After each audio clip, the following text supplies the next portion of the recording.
അപ്പോൾ നമ്മൾ 4000 രൂപ ഒരു മണി ചലഞ്ചായിട്ട് വന്നിരിക്കുകയാണ്. നമ്മളുടെ അൽത്താസ് ഫർണിച്ചർ കടയാണ് നമുക്ക് സ്പോൺസർ ചെയ്തിട്ടുള്ളത്. അപ്പോൾ ഇവിടെ രണ്ടുപേര് നിൽക്കുന്നുണ്ട്. അപ്പോൾ അവരോട് നമുക്ക് മണി ചലഞ്ച് ആക്സെപ്റ്റ് ചെയ്യാൻ പറ്റും നോക്കാം. വാ, ഇതിൽ നിന്ന് 30 സെക്കൻഡിനുള്ളിൽ നിങ്ങൾക്ക് എണ്ണി എടുക്കാം. എത്ര വേണമെങ്കിൽ എണ്ണി എടുക്കാം. ആ എണ്ണി എടുക്കുന്ന പൈസ കറക്റ്റ് ആണെങ്കിൽ അത് നിങ്ങൾക്കുള്ളതാണ്. ഓക്കെ അല്ലേ? ചലഞ്ച് ആക്സെപ്റ്റ് ചെയ്യാൻ ഓക്കെ അല്ലേ?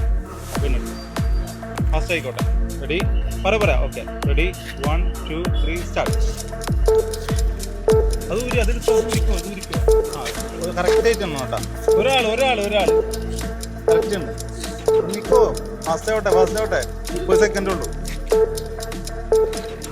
14 സെക്കൻഡ് ആയിട്ടുണ്ട്. വേഗം നിൽക്കോ. 15 സെക്കൻഡ് ആയിട്ടുണ്ട്. Fast out. സ്പീഡ് ഭയങ്കരമായിട്ട് എണ്ണ.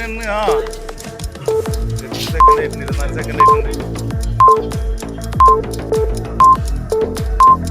Okay, stop.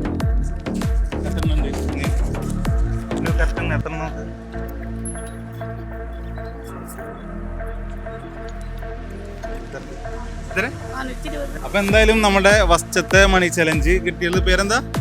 റിസാന. അപ്പൊ നമ്മൾ ഒരുപാട് ചലഞ്ചുകളായിട്ട് ഒരുപാട് സ്ഥലങ്ങളിൽ വരുന്നുണ്ട്. അപ്പോൾ അടുത്തത് എവിടെ വരണം എന്നുള്ള കമന്റ് ബോക്സിൽ അറിയിക്കുക. അപ്പോൾ ഇതൊക്കെ നിങ്ങൾക്കുള്ളതാണ്. ഒരുപാട് പേര് ഇതാ അവിടെ ബാക്കിലൊക്കെ നിൽക്കുന്നുണ്ട്, അവിടെ ഒക്കെ നോക്കുന്നുണ്ട്. അങ്ങോട്ടൊക്കെ നോക്കൂ. ഓക്കെ, സന്തോഷമായില്ലേ? അടിച്ചു വിളിക്കട്ടാ. ബൈ.